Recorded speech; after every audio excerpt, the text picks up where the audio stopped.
When I was a young kid, around 10 I want to say, one of my favorite animated cartoons of all time was a popular adult comedy known as Family Guy. It was great for a young lad such as myself. I loved the wacky Griffin family and their many adventures, laughing, crying alongside them, rooting for them to succeed with whatever challenge came their way.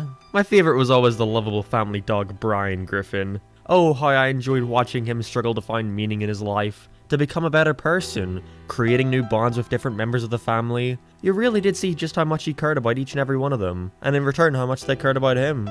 But something happened. The older I got, the more I seemed to notice how the family I once knew and loved were starting to change. They were starting to devolve. It wasn't the same show anymore, and it just got worse and worse over time. They became meaner, more pretentious, more obnoxious. I no longer was a Family Guy fan. The show I had once loved made me miserable to watch. And with no character in the show was this more apparent than with Brian Griffin.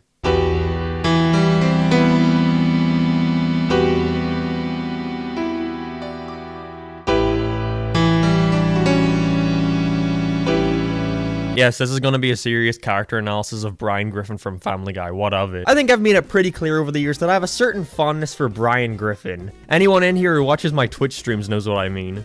Brian's in the chat, guys. Whoa, ass ahoy. Thank you so much, Awesomies, for subbing with Prime. Guys, give Awesome some Brians. But I really am not lying when I say he was my favorite character.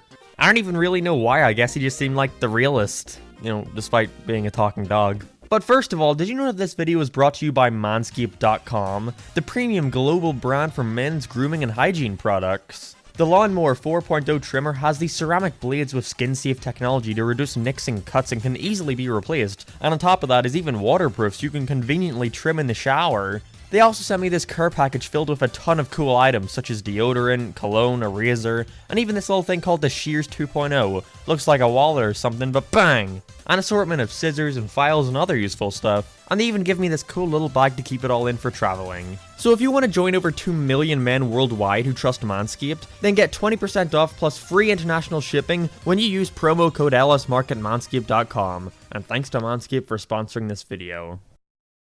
It's weird, see, as a kid I always find myself liking the sidekick more than the main character, or the straight man in a show or video game, and that's exactly what Brian was. He was Peter's conscience, but we'll get more into that in a bit, because this all changed.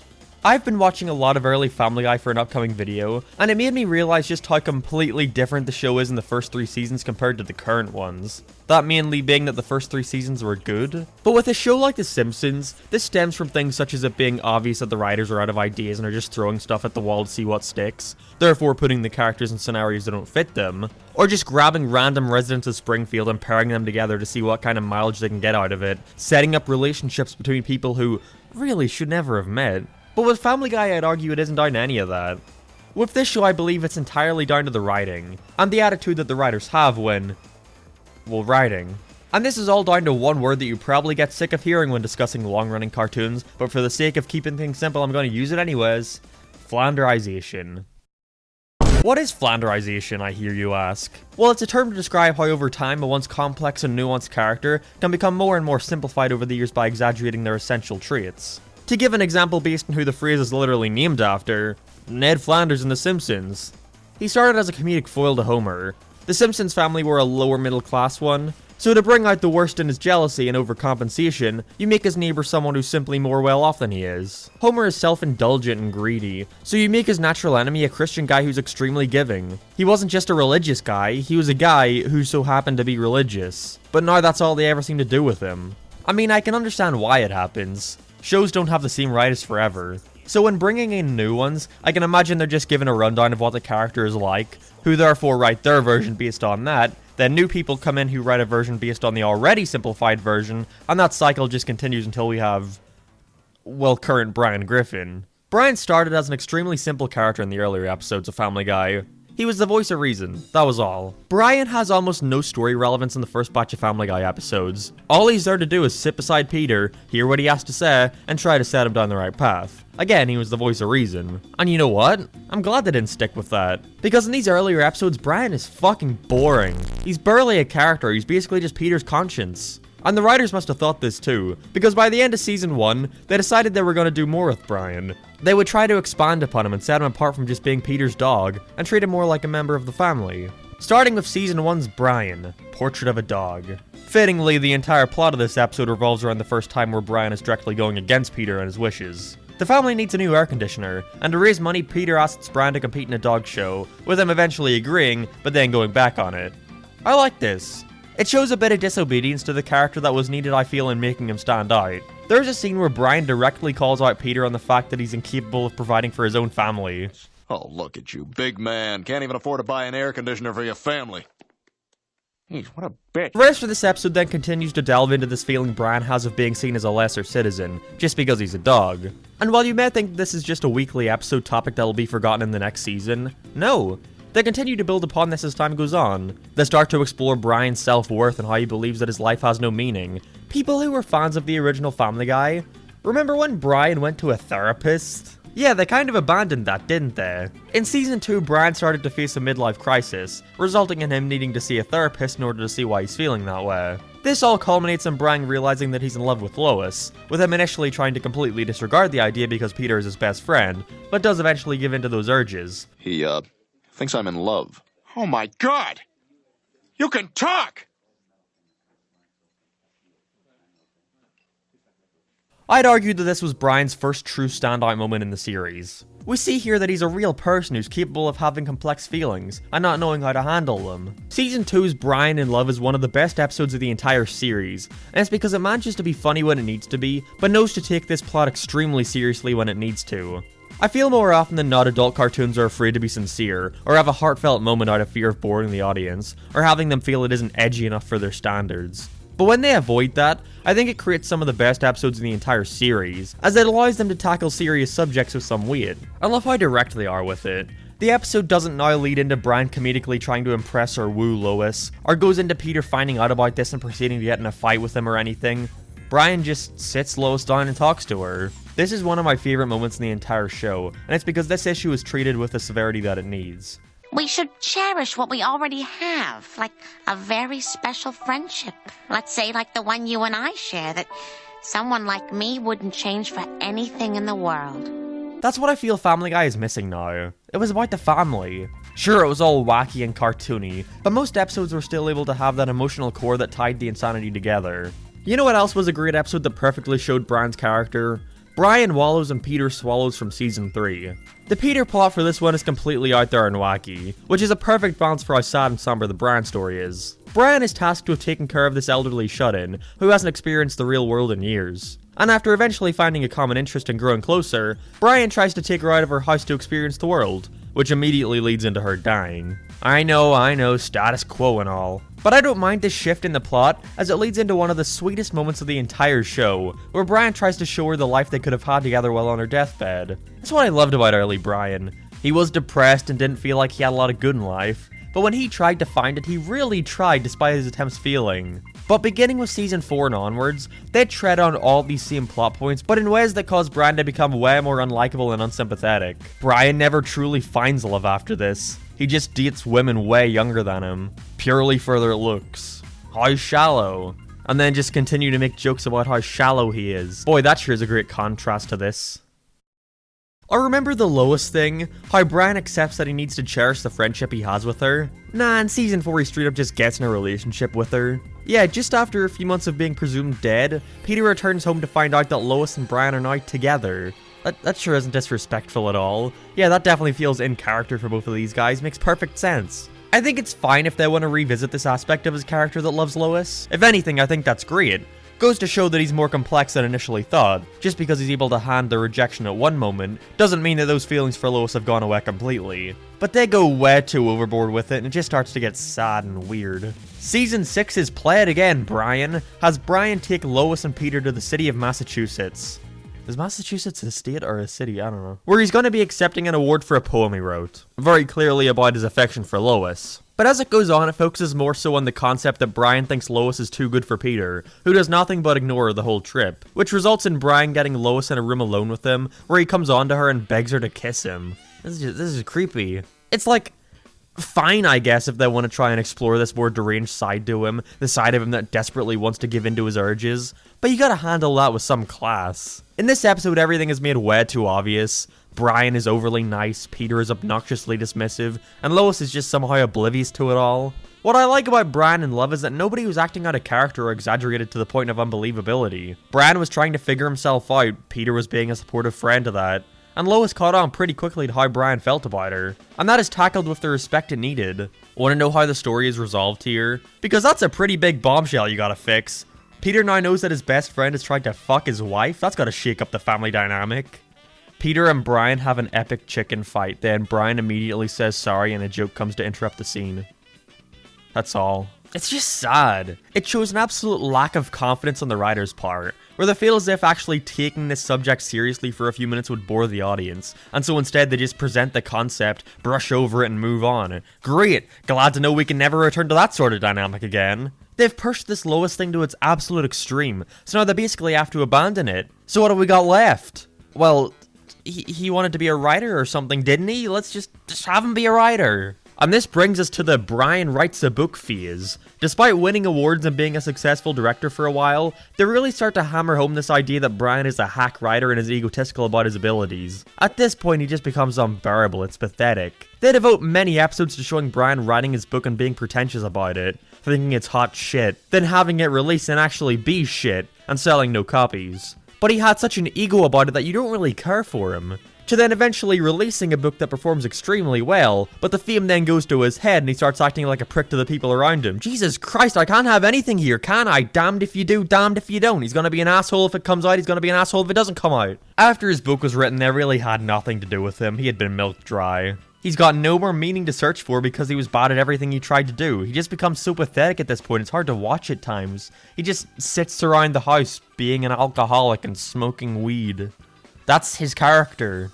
At this point, they've just completely run out of things to do with Brian. When you chip away at everything deep and complex about his character, all that remains is a pretentious, depressive asshole. And it was completely intentional. They actively want you to think of Brian like this. They want you to hate him. Multiple episodes are focused on the idea that Brian is unlikable. He's a guy who has no solid opinions and instead chooses to follow the crowd. Like how he's pretty consistently portrayed to be a liberal. You know, I like Hillary Clinton. I don't care what anyone says. But changes his mind on a whim because he's that easily influenced. Or the episode where Brian tries to figure out why Quagmire doesn't like him, and he just unleashes every single thing wrong with his character. That's the worst of it, Brian. You're just a big, sad, alcoholic bore.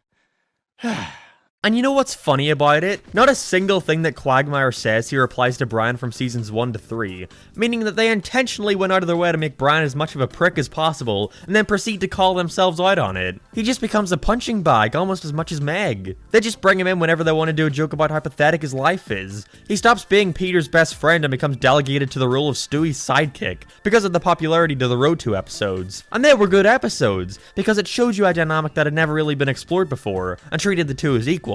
But as time goes on and Brian becomes more and more pathetic, their dynamic can basically be summed up as, I am smart, and then Brian says, yes, I am also smart. And then Stewie says, no, you are not smart, you are dumb.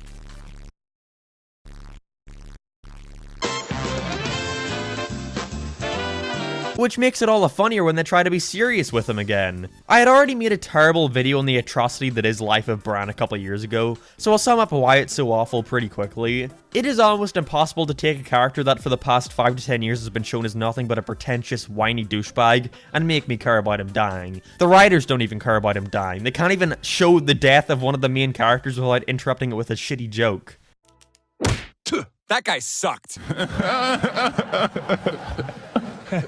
They go out of their way to try and make him as clean and nice as possible here, to convince you that this isn't the same Brian who tries to fuck Lois, the same Brian who abandoned his son. No, this is the cheery, nice Brian who loves life. God, look at this day. Once the fan outcry happened for his character to be brought back, the staff knew they had just fucking slam dunked. They can do whatever they want with him now. They can make him as much of a cunt as they'd like, because audience are way too attached to this family now to just kill one of them off like that. So Brian continues to get worse and worse, doing shitty thing after shitty thing. A couple episodes after Stewie brings Brian back to life, yeah, Brian gives him herpes. Why? Just felt like it. I mean, why not? It's something to do. Quagmire of all characters helps Brian out by paying the dental cost for him to get new teeth. And what does Brian do in return? Scams him out of a fuck ton of money for his own personal gain. Why not? If you don't like that, viewer, well, gee, that sucks. Well, I mean, we could always just kill him off again. No, we wouldn't want that, would we? And what about his son? He finally makes a reappearance. God, you know, I loved this episode from the earlier seasons, Screwed the Pooch, where Brian gets with Lois, his father's dog, and she's about to have puppies. And so to save him, Brian gives this speech about how good of a father Brian would be. Peter, I meant to say Peter says it, not Brian. Just look at the clip. Brian should be allowed to see his puppies. Peter, think about what you're doing. I am. Your Honor, Brian will be a great dad. Yeah, no, Brian refuses to see his son until he can gain a writer's gig out of the relationship. Love it. It's what I hate most about Family Guy's degradation. They aren't written like a family anymore. Like people. They're just written like a bunch of cardboard cutouts who live together. Characters are too flexible to the point where they can be put in any scenario the writers want, whether or not it makes sense. Stewie is rarely treated as the baby. Peter and Lois never treat Chris and Meg like their children. When a character talks, I can just picture a writer speaking through them, not that they're an actual character. Real people talk differently when under different dynamics. Peter wouldn't talk to Lois the same way he talked to Stewie, and he wouldn't talk to Stewie the same way he talks to his friends at the bar. But it's like they don't even register that because everyone just talks the same way constantly, to the point where things become unbelievable. And I no longer give a shit about these characters knowing that they can change on a dime. I don't know, maybe you think I'm taking this too seriously. Maybe you think I shouldn't be analyzing a dumb comedy cartoon this closely, but I don't know. Sometimes Family Guy manages to have hints of quality behind all this shit that makes me feel as if there's someone, even just one person on the staff, who is still able to recapture what makes the earlier seasons so great. Season 8 has this episode I really love where Brian hits a dog with his car and struggles to confess to this. But once he finally brings himself to do so, he's dumbfounded, as it seems that nobody actually cares about what he did. That he basically committed murder, because it was only a dog. This causes Brian to basically have an existential crisis, where he starts to contemplate whether or not the people around him actually value his life. That's something that feels very in line with Brian's character. That feels like the sort of plot that could have been done back in season 2 or 3. It's wonderful. It baffles me the odd time where they managed to write Brian to be somewhat likable. It's a genuine joy.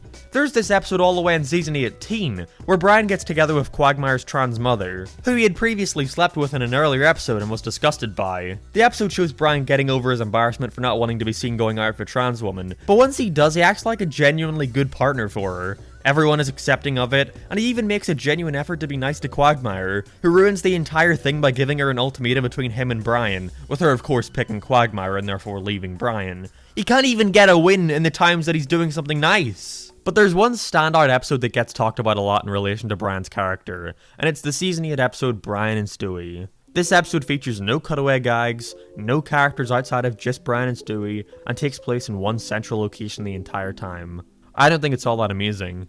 Heresy, I know. But I think this episode is really brought down by its humor. Not because I don't want humor or anything, I wouldn't expect a Family Guy to be devoid of that. The humor it has is just really bad and unfunny. No, I didn't laugh at the first joke about Brian being forced to eat shit, and no, it didn't become any funnier when you extended said joke for like 2 more minutes. But when this episode shines, it really does shine. There's the scene that everyone talks about, where Stewie asks Brian why he has a gun in his bank vault. And he admits that it's there in case life ever becomes too much for him and he wants to take his own. I think the reason this works so well, surprise surprise, is because of Stewie's reaction. He treats this moment with the severity that it truly deserves. To think that Brian would ever think of going through with killing himself, it recontextualizes the entire midlife crisis stuff from previously. To know that if he never found his purpose in life, he would have taken his own. But that only becomes all the sadder when you realize that he really doesn't have a purpose in his life. They try to pull this heartwarming moment, where Stewie lets him know that because Brian existing by proxy makes Stewie's life better, then he doesn't even have a purpose. And that's sweet in context to the episode, but in context to the rest of the series, it does not work at all. Again, Brian has failed at everything he ever tried to do. His love life, relationships, writing. He's constantly disrespected by his family and his so-called best friend who does nothing but shit on him for how much of a failure he is. That doesn't sound like much of a purpose. They've stripped his character of all his likable traits, his interests, his aspirations. What does he contribute? It pains me to say it because, well, Brian, you're more than just a cartoon character. You're my friend. A good friend, even. And that's why I gotta be honest, because just like his role in the show, Brian Griffin serves no purpose.